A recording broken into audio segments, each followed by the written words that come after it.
once a day that I would pray for you. I'd go and misbehave. Hello friends, मैं हूं advocate Nitish Banka. आप हैं मेरे YouTube channel let's speak legal में। देखिए, हर कोई व्यक्ति जिसके खिलाफ या जिसने जो है केस फाइल किया है, उसने अपनी मर्ज़ी से तो केस फाइल नहीं किया, उसने मजबूरी में जो है केस फाइल किया है और दूसरी पार्टी को मजबूरी में लड़ना पड़ रहा है। कोई जो भी लिटिगेशन में आज की डेट में आता है, कोई भी केस, मैट्रिमोनियल केस है, 498A का केस है, उसकी कोई ना कोई मजबूरी ज़रूर रही होगी जिस वजह से उसने केस फाइल किया है। हो सकता है उसे पैसे की मजबूरी हो सकता है उसका सही में जो है बहुत गलत हुआ है उसके साथ। तो कोई ना कोई रीज़न ज़रूर होता है। कोई भी पार्टी अगर लिटिगेशन परस्यू करती है, कोर्ट में केस फाइल करती है, वकील हायर करती है, इतना अपना समय जो है करती है।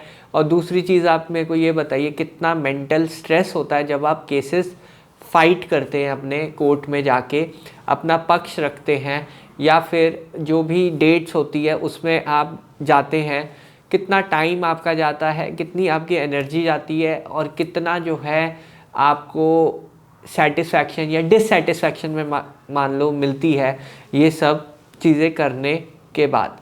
मकसद एक ही है, जस्टिस चाहे वो वाइफ साइड से हो या हस्बैंड साइड से हो, जस्टिस मिलना चाहिए। जस्टिस ही है जिसके लिए आप कोर्ट जाते हो। पर क्या होता है कि ये जो जस्टिस की डेफिनेशन है ना, वो ये हो जाती है कि मुझे तो केस जीतना ही जीतना है, मेरे पास तो सबूत हैं, मेरे पास गवाह हैं, और मैं अगर कोर्ट में केस अपना अच्छी तरह प्रस्तुत करूँगा, मैं केस जीतूँगा ही जीतूँगा। फिर क्या? उसके बाद क्या? उसके बाद दूसरी पार्टी अपील में चली जाएगी, या आप अपील में चले जाओगे अगर आप हारते हो तो। कोई ना कोई पार्टी तो डिससेटिस्फाइड होगी उस रिज़ल्ट से, और एक आध पार्टी जो है अपील में चली जाएगी, हाई कोर्ट जाएगी, हाई कोर्ट से हारेगी तो सुप्रीम कोर्ट चली जाएगी। तो मल्टी टीयर सिस्टम है हमारी कंट्री में, और यही केसेस फिर सालों साल जो है पेंडिंग रह जाते हैं। अगर आपको रिलीफ ही चाहिए तो हो सकता है कि बातचीत से रिलीफ मिल जाए, हो सकता है आमने सामने दोनों पार्टीज़ बैठे तो हो जाए। बट हमारी तो उनसे कोई बात होती ही नहीं है, हम तो उनसे नफ़रत करते हैं, वो तो हमारे दुश्मन हैं, हम कैसे उन दूसरी पार्टी से बात करें। इसी का ही एक तरीका है मीडिएशन, मध्यस्थता। ये बहुत ही पुराना तरीका है लंबी केसेस को ख़त्म करने का, और जस्टिस जो सही मायने में होता है कि जिसमें दोनों पार्टीज़ के लिए एक विन विन सिचुएशन हो, वो चीज़ जो है मध्यस्थता के थ्रू अचीव की जा सकती है। अब देखिए, ये कोई जो आप केसेस लड़ते हैं वो इतने भी बड़े केसेस नहीं है जिनको हम जो है सेटल नहीं कर सकते। कोई मर्डर का केस नहीं है, कोई रेप का केस नहीं है जो सेटल नहीं हो सकते, जो कि बहुत ही ज़्यादा हीनियस क्राइम्स कहते हैं हम। 7 साल से ऊपर वाले ऑफेंसेस नहीं है, ये बहुत छोटे ऑफेंसेस हैं। घर में एक छोटी सी चीज़ शुरू हुई, वो बड़ी होते हुए कोर्ट तक आज पहुंची है, यही डिस्प्यूट है, इसके अलावा कोई डिस्प्यूट नहीं है। तो अगर आमने सामने बैठ के वो चीज़ अगर रिजॉल्व हो सकती है तो मध्यस्थता ही एक ऐसा जो है, मैं कहूँगा, टूल है जिससे आप ये चीज़ अचीव कर सकते हैं। अब मध्यस्थता का मतलब जो है, मीडिएशन का मतलब जो है, कई लोग ये मान लेते हैं जी हम तो केस हार गए हैं इसलिए हम मध्यस्थता मांग रहे हैं, मीडिएशन मांग रहे हैं, हम क्यों मांगे सेटलमेंट। ईगो एक इशू आ जाता है कि हम क्यों सेटल करें। तो जब भी हम सेटलमेंट की बात करते हैं तो हम सोचते हैं कि हम वीक है, बल्कि ये सबसे ज़्यादा जो मैं कहूँगा कि दिमाग वाला डिसीजन है अगर आप मीडिएशन के थ्रू केसेस अपने सेटल करते हैं। क्योंकि आप जितने भी लोग देखेंगे, अब मेरे पास भी काफ़ी हाई प्रोफाइल क्लाइंट्स आते हैं, तो वो लोग प्रेफर ये करते हैं कि वकील साहब हमें इन सब चक्करों में नहीं पड़ना, हमारी बहुत कीमती टाइम है, ये कभी वापस नहीं आएगा, आप जो भी है मीडिएशन के थ्रू जो है सेटल कीजिए। उनका पहला ऑब्जेक्टिव यही रहता है कि अगर उनका मैट्रिमोनियल डिस्प्यूट हो जाता है, बीवी के साथ जो है डिस्प्यूट हो गया है, कई केसेस में अफेयर होते हैं, कई केसेस में अलग अलग चीज़ें आती है मेरे पास, बट जितने भी मैंने हाई प्रोफाइल क्लाइंट्स देखे हैं जो मेरे थ्रू है, उनको जो है जल्दी से जल्दी बाहर निकलना है, और उनको एक रीज़नेबल अमाउंट पे करके उनको बाहर निकलना है इस डिस्प्यूट से। अब प्रॉब्लम क्या होती है, जो दूसरे तख्ते के लोग हैं, मिडिल क्लास या लोअर मिडिल क्लास, वो लोग कहते हैं कि हम क्यों बिल्कुल भी कॉम्प्रोमाइज़ करें। अब प्रॉब्लम क्या आती है, वो लोग जो हैं वह अपने वक्त को जो है ना वैल्यू नहीं करते हैं। ये मैंने देखा है कि जब भी हम मीडिएशन या सेटलमेंट की बात करते हैं तो वो यही कहते हैं, वकील साहब हम देख लेंगे, हम लड़ेंगे, हम कोई दिक्कत नहीं है। तो मैं ये नहीं कहता आप बिल्कुल मत लड़िए, आप सीधा सेटलमेंट के लिए ही जाइए, लड़िए भी, सेटलमेंट के बारे में भी सोचिए, दोनों चीज़ें जो है इकट्ठे चलती हैं। पर वो लोग की थिंकिंग ही अलग है कि उनको ये है कि जी मेरे को तो दूसरी पार्टी को हराना ही हराना है। पर लॉन्ग टर्म आप देखो, अगर आप दूसरी पार्टी को हरा भी दोगे, चलो 498 केस गए, जीत गए, आपको डिवोर्स मिल जाएगा, डिवोर्स में भी सालों लगेंगे। डिवोर्स का केस जीत गए तो क्या 498 ख़त्म हो जाएगा, या 498 डिवोर्स जीत गए क्या मेंटेनेंस से बच पाओगे? कहीं ना कहीं तो आपका केस फंसेगा ही फंसेगा, ऐसा तो गारंटी मैं कह सकता हूँ। कोई ना कोई चीज़ कॉम्प्लिकेट हो जाएगी, क्योंकि इतने सालों तक केस चलेगा तो कई चीज़ें जो हैं आगे आएंगी, कई चीज़ें जो है कॉम्प्लिकेट करती हैं चीज़ों को। चाहे आप अच्छे से अच्छा वकील हायर कर लीजिए, तब भी के जो लिटिगेशन में कुछ भी कहा नहीं जा सकता, किसी चीज़ की गारंटी नहीं है। पर एक ही चीज़ की गारंटी है कि अगर आप एक अच्छा अपना माइंडसेट रखें और सेटलमेंट की तरफ अप्रोच करें, मध्यस्थता के लिए केसेस को रेफ़र करें, वो एक लौता चारा है जिससे पूरा का पूरा डिस्प्यूट हमेशा के लिए ख़त्म हो जाएगा। अब मध्यस्थता में कैसे अपने केसेस को रेफ़र करें, कैसे जो है वहाँ पे क्या करना है हमें, इस बारे में मैं बात करता हूँ। आप किसी भी कोर्ट में अगर आपका केस चल रहा है, आप जज साहब से बोल सकते हैं कि मीडिएशन के लिए रेफ़र कर दीजिए। High court level, supreme court level, कहीं पे भी आपका केस चल रहा है, आप किसी भी स्टेज पे मीडिएशन मांग सकते हैं। मीडिएशन में क्या होगा, एक मीडिएटर बैठा होगा और दोनों पार्टीज़ के बीच में समझौता कराने की कोशिश करेगा।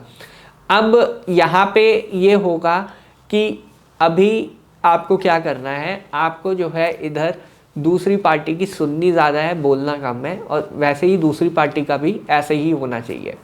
अगर आप वहाँ पे अपनी फ्रस्ट्रेशन निकालने जा रहे हो तो वहाँ पे कोई फ़ायदा नहीं मीडिएशन का। बेटर है आप केस लड़िए, वो ज़्यादा बेटर है।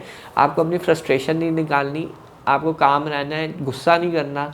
चलो दूसरी पार्टी ने केस कर दिया, अब क्या करना है, कैसे इस केस को ख़त्म किया जाए। या तो आपको सालों साल लड़ना है, दूसरी पार्टी के लिए भी एप्लीकेबल है कि सालों साल लड़े, अपील में जाए और सुप्रीम कोर्ट तक पहुँचे, या फिर एक कॉमन ग्राउंड पे सल्यूशन निकाले। यदि आपको डिवोर्स चाहिए, आप कहते हैं कि जी मेरे को तो अपनी पत्नी के साथ नहीं रहना बिल्कुल भी, मुझे डिवोर्स चाहिए, मैं इसके साथ नहीं रह सकता, तो अब यहाँ पे आपकी थिंकिंग ये होनी चाहिए कि किस उसकी क्या डिमांड है। ऑब्वियसली दूसरी साइड की डिमांड यही होगी, या तो वो डिवोर्स देना चाहेगी या नहीं देना। अगर देना चाहेगी तो किस टर्म्स पे देना चाहती है।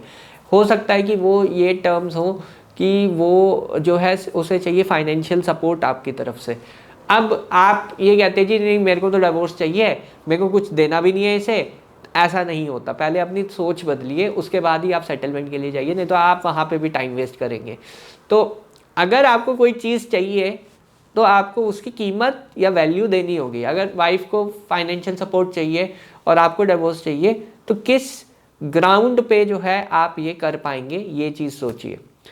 अब वाइफ है, वाइफ साइड भी है, नहीं जी मैं तो उनके साथ रहना ही चाहती हूँ, मेरे को डिवोर्स देना ही नहीं है बिल्कुल भी, और मैं तो मेंटेनेंस भी लूँगी और मैं अपने केसेस चलाते रहूँगी। कई बार ये थिंकिंग वाइफ साइड की भी होती है। तो वहाँ पे भी देखिए आप केसेस चलाते रहेंगे, बट फ़ायदा क्या है उस चीज़ का, आपको अचीव क्या होगा वो आप जाने। पर अगर आप इस सिचुएशन को ख़त्म करेंगे तो आप अपना सबसे अच्छी वैल्यूएबल चीज़ बचाएंगे, वो होगा वक्त, टाइम। क्योंकि आपका पीक जो है कभी नहीं आएगा। अगर आप अपने करियर पे इस टाइम पे फोकस करेंगे तो कितना ग्रो कर सकते हैं आपको भी पता है।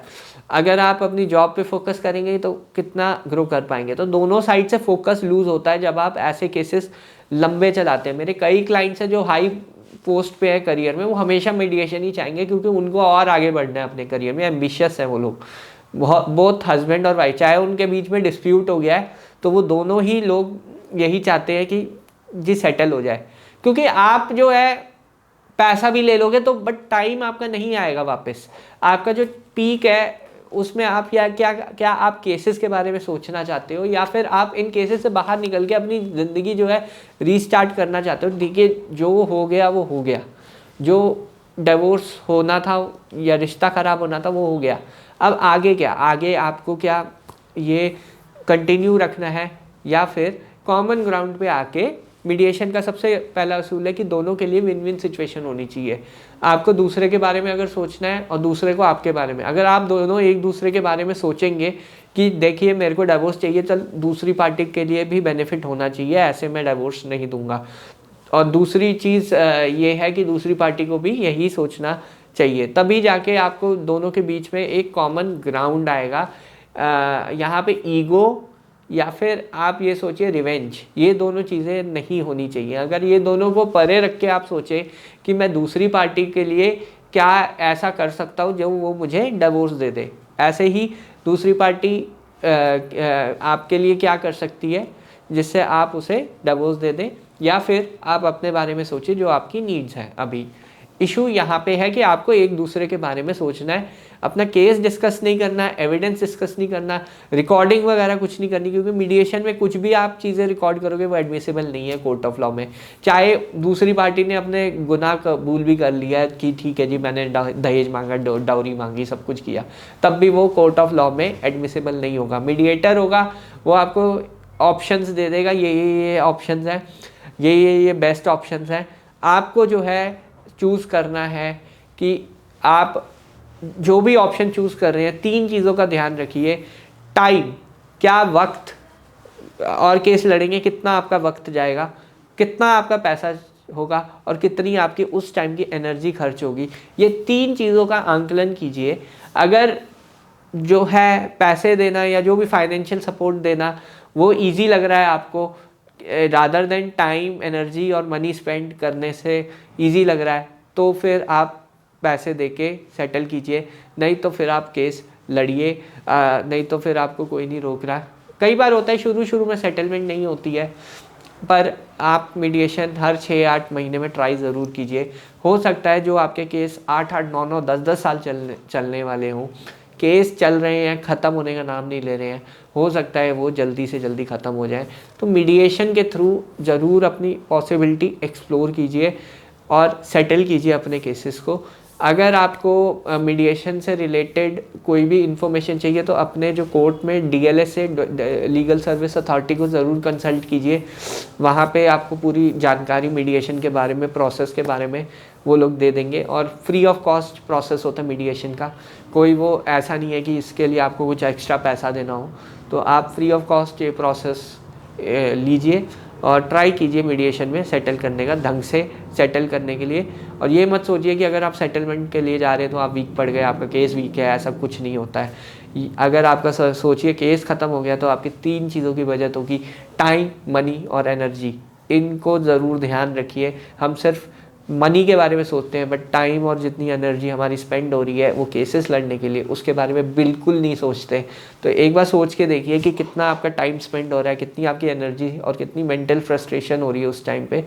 वो चीज़ को भी ज़रूर कैलकुलेट कीजिए before arriving at any solution, कोई सोल्यूशन पे अराइव करने से पहले। बहरहाल वीडियो देखने के लिए बहुत बहुत धन्यवाद। अगर आपको ये वीडियो पसंद आई है तो प्लीज़ मेरे चैनल को सब्सक्राइब कीजिए, वीडियो को लाइक कीजिए। धन्यवाद, थैंक यू वेरी मच।